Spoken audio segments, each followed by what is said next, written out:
Bueno, buenas tardes. Ahora vamos a ver nutrición parenteral.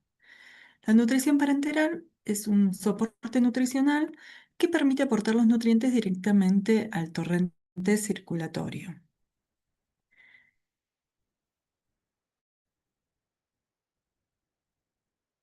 Lo primero que tenemos que determinar es si va a ser por vía central o periférica. Periférica, o sea, ¿qué quiere decir vía periférica? Que va a venas que se encuentran en los extremos, en los miembros superiores. Acepta una osmolaridad menor que la vía central, de menos de 800 miliosmoles hasta 1000 miliosmoles por litro en cortos periodos, de acuerdo a la vía que se seleccione. La duración del soporte es de corta duración, tiene que ser de corta duración, de 7 a 10 días. Tenemos que, bueno, tener un buen acceso venoso periférico y tenemos que tener concentración de nutrientes bajas. Requerimientos energéticos y proteicos moderados. Esta vía obviamente hay más riesgos de flebitis y las indicaciones serían para un soporte parcial o para postoperatorio breve, transición entre vía oral y enteral. En el caso de la vía central nos permite una osmolaridad mayor, periodos más prolongados, mayores a 10 días.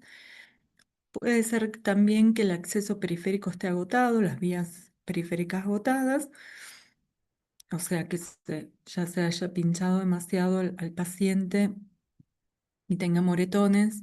Formulaciones concentradas que permiten cubrir requerimientos completos, o sea, me permite una mayor aporte nutricio. Y también permite aportar requerimientos energéticos y proteicos elevados.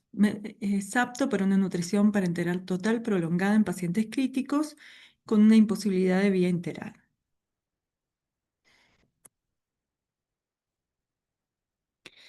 Proteínas, bueno, ya los requerimientos, el cálculo de los requerimientos, por eso no hablo de calorías porque ya lo vimos en enteral.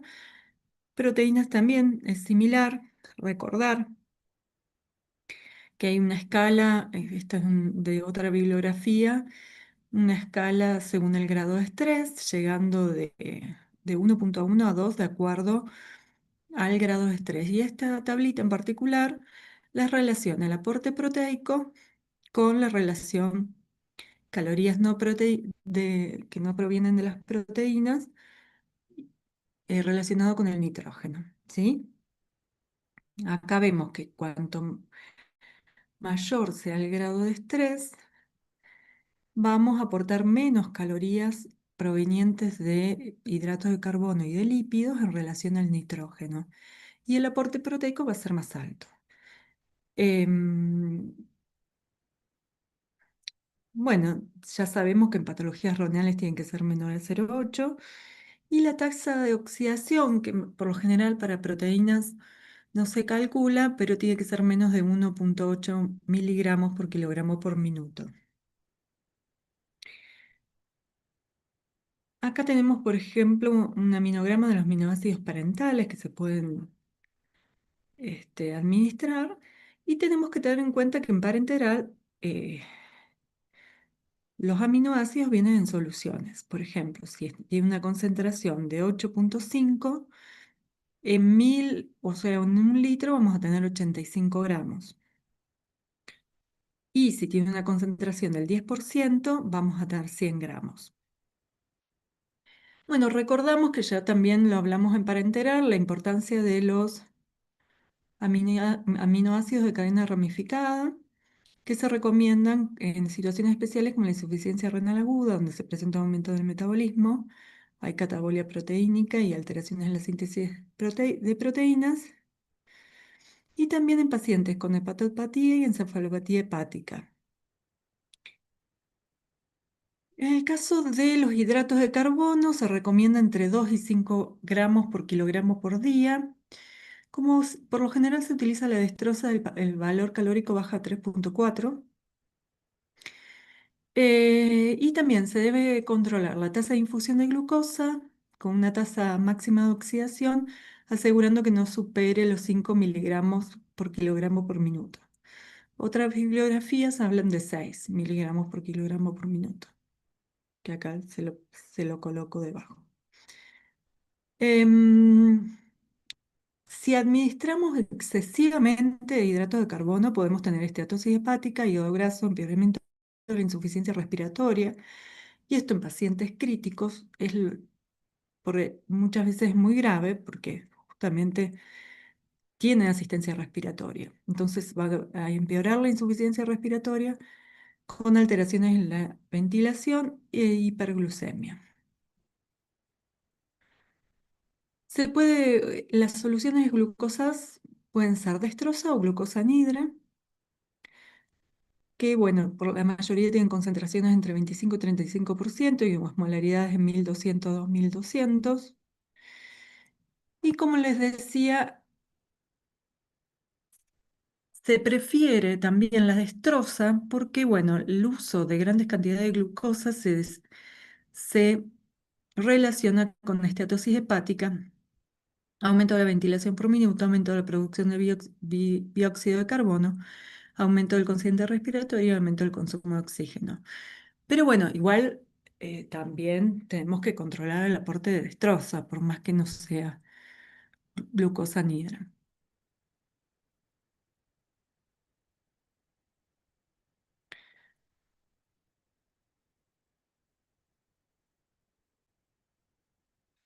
Acá tenemos las diferentes presentaciones de destroza, el 5, el 50%, el 70%, la osmolaridad y las calorías por litro.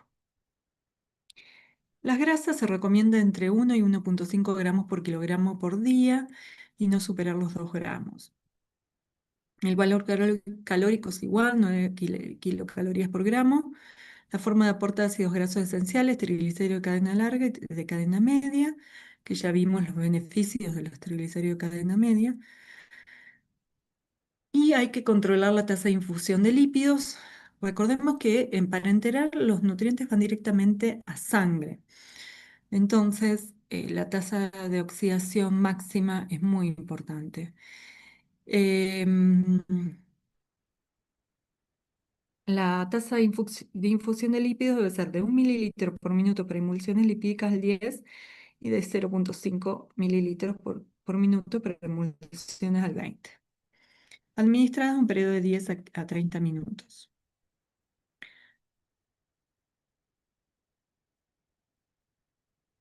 Bueno, em,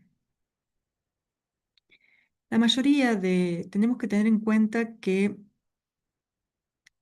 1 a 2% del total debe proporcionarse como ácido linoleico y el 0,5 como ácido linolénico, que son los dos ácidos grasos esenciales. El linolénico también lo podemos reemplazar por eicosapentaenoico y docosahexanoico. Em, Hay algunas preparaciones que tienen estos ácidos grasos y hay otras que directamente aportan linoleico y linolénico, que son los ácidos grasos esenciales. Las preparaciones vienen en combinaciones de ácidos grasos, o sea, de la procedencia de los lípidos, de oliva, de soja, pescado. Y la tercera generación, por lo general, hay una combinación entre aceite de soja, por ejemplo, combinación de aceite de soja, triglicérido de cadena media y aceite de pescado, que mejoran el perfil inmunológico, y aceite de soja, triglicérido de cadena media, aceite de oliva y aceite de pescado. Redu- Mejora el perfil inmunológico, reduce las concentraciones de mediadores proinflamatorios. ¿Por qué mejora el perfil inmunológico? El aceite de pescado tiene icosapentanoico y docosahexanoico. Y bueno, el aceite de oliva aporta el ácido oleico.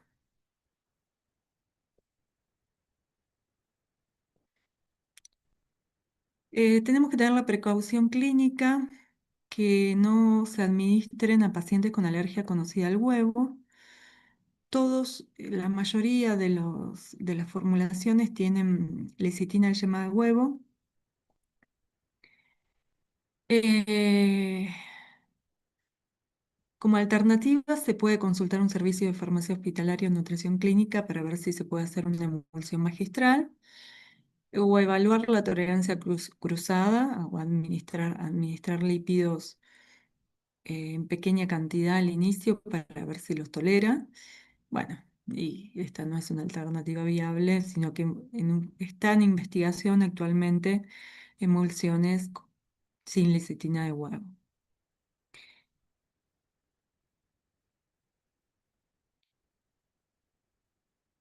Bueno, en cuanto a los lípidos, podemos tener triglicérido de cadena corta, de cadena media, triglicérido de cadena larga, y tenemos que tener en cuenta que estas emulsiones tienen glicerol y licitina como emulsificantes, que aportan 4,32 calorías. Entonces, por ejemplo, en 1000 mililitros de una emulsión de soja, al 10% contienen 10 gramos de lípidos. Esto nos proporciona 9 calorías por gramo para un total de 90 calorías. Pero en realidad, 100 mililitros de soja al 10% representan 110 calorías, o sea, 1,1 calorías por mililitro. Si es al 20%, va a aportar 2,2. La diferencia se halla en el contenido de glicerol.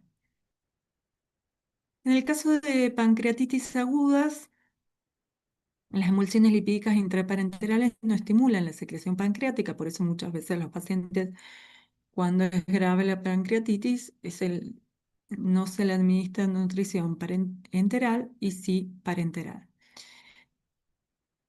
Es segura en los pacientes con pancreatitis aguda mientras los triglicéridos se mantengan por debajo de 400 miligramos por decilitro. O sea que tenemos que hacer un control bioquímico de estos lípidos. Y también es importante hacer una tolerancia a los lípidos. Dando 1 mililitro por minuto, una solución al 10% o 5 mililitros por minuto, una solución al 20% durante 15 a 30 minutos. Entonces se observan reacciones adversas como disnea, cianosis, alergia al fosfolípido del huevo, náusea, vómito, cefalea, fiebre y dolor de pecho y espalda. Se debe verificar la tolerancia a la seguidora y medir los triglicéridos séricos, que deben ser menores a 300, salvo que tenga pancreatitis, que deben ser menores a 400. Entonces, es importante cuando comenzamos la administración de lípidos medir la tolerancia.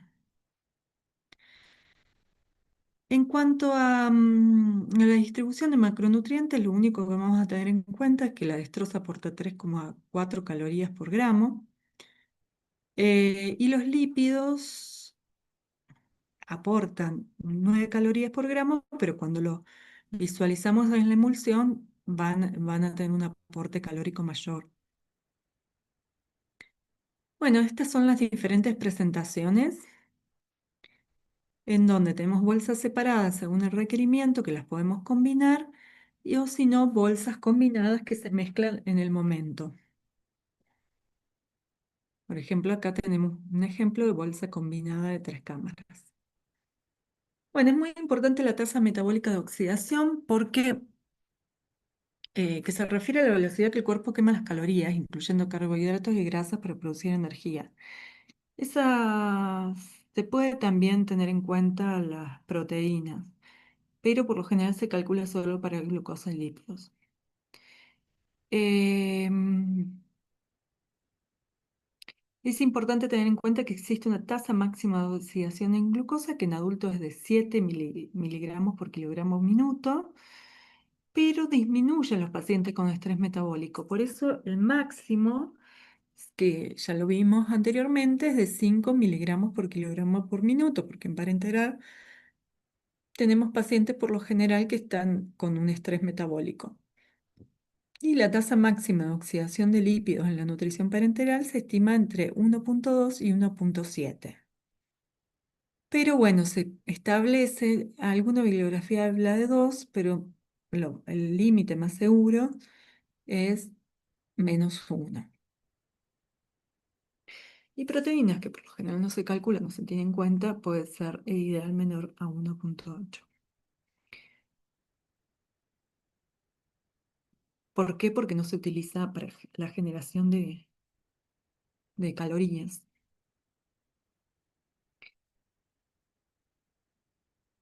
Bueno, en el caso de nutrientes especiales y suplementos, por lo general se administra glutamina, multivitamínicos y oligoelementos, que por ejemplo, tenemos las recomendaciones de oligoelementos para en fórmulas parenterales, cromo, cobre, manganeso y zinc. Las multivitaminas parentales y la comparación de las directrices que no varían demasiado. Hay algunas variaciones en ácido fólico que va de 400 a 600, en la piridoxina que va de 4 a 6, ácido fólico de 100 a 200 y dietiamina de 3 a 6. El resto se mantiene igual y en algunas presentaciones no incluyen la vitamina K y en otras sí. En el caso de los electrolitos, acá vemos los requerimientos diarios de electrolitos durante el soporte nutricional parenteral en el adulto.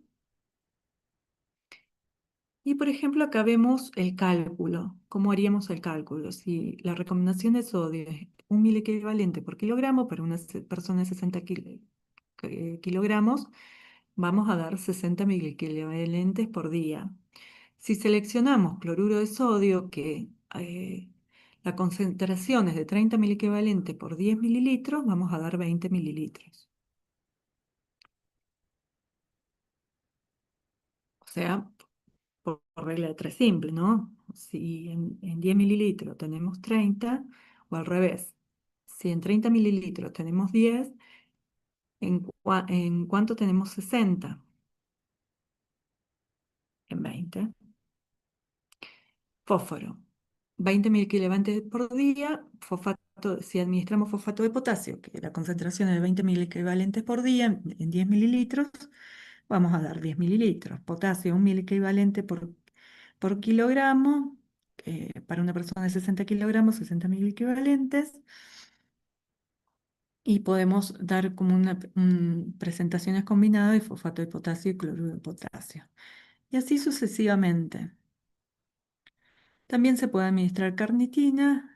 Muchas veces en la nutrición parenteral se administra insulina y heparina y agua estéril para ajustar el total calculado.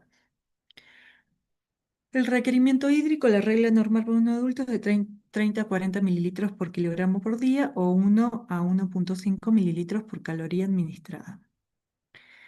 Tenemos que hacer un monitoreo porque puede haber complicaciones mecánicas relacionadas a la cateterización, neumotórax, mala posición, embolismos, propias del catéter, obstrucción, desconexión accidental, metabólicas o bioquímicas, sobrecarga de líquidos o glucosa, colestasis hepática, alteraciones hepáticas, hipercalcemia. Y acá no lo menciona, pero también el síndrome de Rayleigh infecciosa que puede aparecer a partir de las 72 horas de iniciada la terapia. Acá vamos a ver un caso para poner un poquito en práctica el análisis. Tenemos una enfermedad, la pancreatitis aguda, obstrucción intestinal de hilo para- paralítico. Tenemos una pérdida de peso del 13 y riesgo de desnutrición. Clínica, dolor, silencio abdominal y palidez. Hay una deficiencia de hierro y dieta inadecuada. Y el plan de intervención planteado es 8 días de ayuno, 18 días de intervención con una solución hiperenergética y hiperproteica. O sea, esa es la indicación. Tenemos que seleccionar tipo de alimentación que, bueno, como estamos en parenteral, va a ser parenteral porque enteral no es viable porque tiene el tracto digestivo inviable para administrar alimentación enteral. Entonces vamos a enteral y decimos que por la cantidad de días de intervención y aparte porque se va a administrar una solución hiperenergética, hiperproteica, y por lo tanto seguramente con alta osmolaridad, se va a elegir la vía central. Entonces, ya tenemos el diagnóstico y contexto.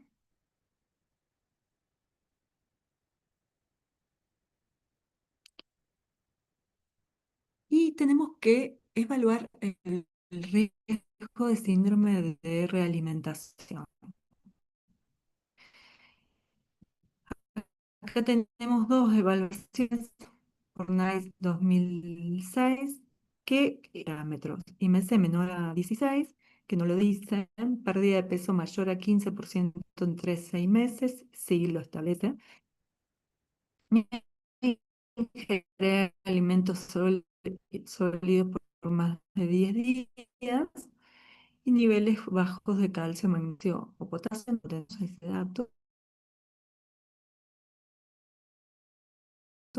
pero tiene uno de esos, la pérdida de peso y la ingesta, ninguna ingesta mayor a 7 días, sin ingesta, que en este caso eran 8 días. Y aparte, eh, como factores clínicos adicionales, enfermedad aguda con estrés metabólico alto.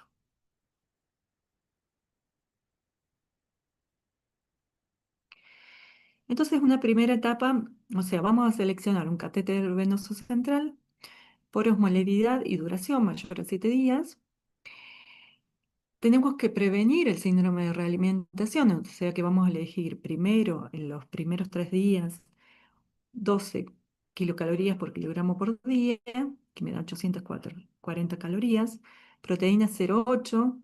¿Se acuerdan que en la tablita decía que menos de 72 horas se administra 0,8 proteínas y el 70% del requerimiento?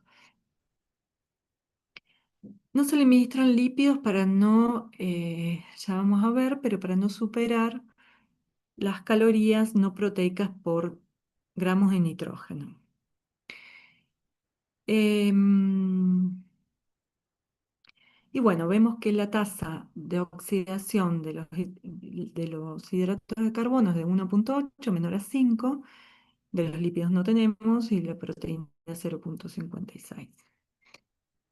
La relación de calorías no proteicas con nitrógeno es 68, o sea, baja, que para prevenir el síndrome de realimentación necesitamos eso, aportar pocas calorías en relación al nitrógeno, calorías no proteicas.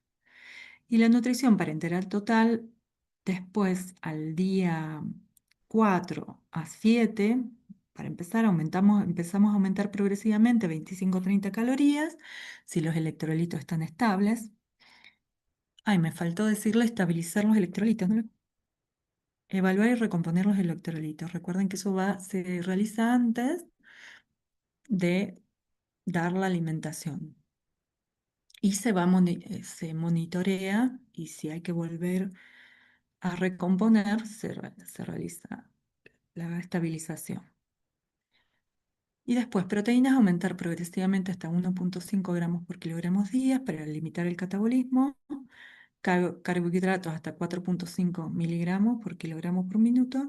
Y lípidos hasta 1,5 gramos por kilogramo día, si los triglicéridos siguen siendo menos de 400. Recuerden que tiene pancreatitis y tenemos que monitorear los triglicéridos.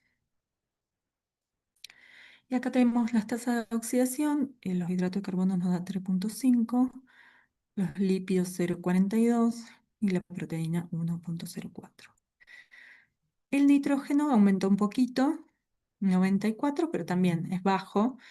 Es bueno para recomponer anabolismo relativo y evitar exceso de glucosa. Bueno, muchísimas gracias.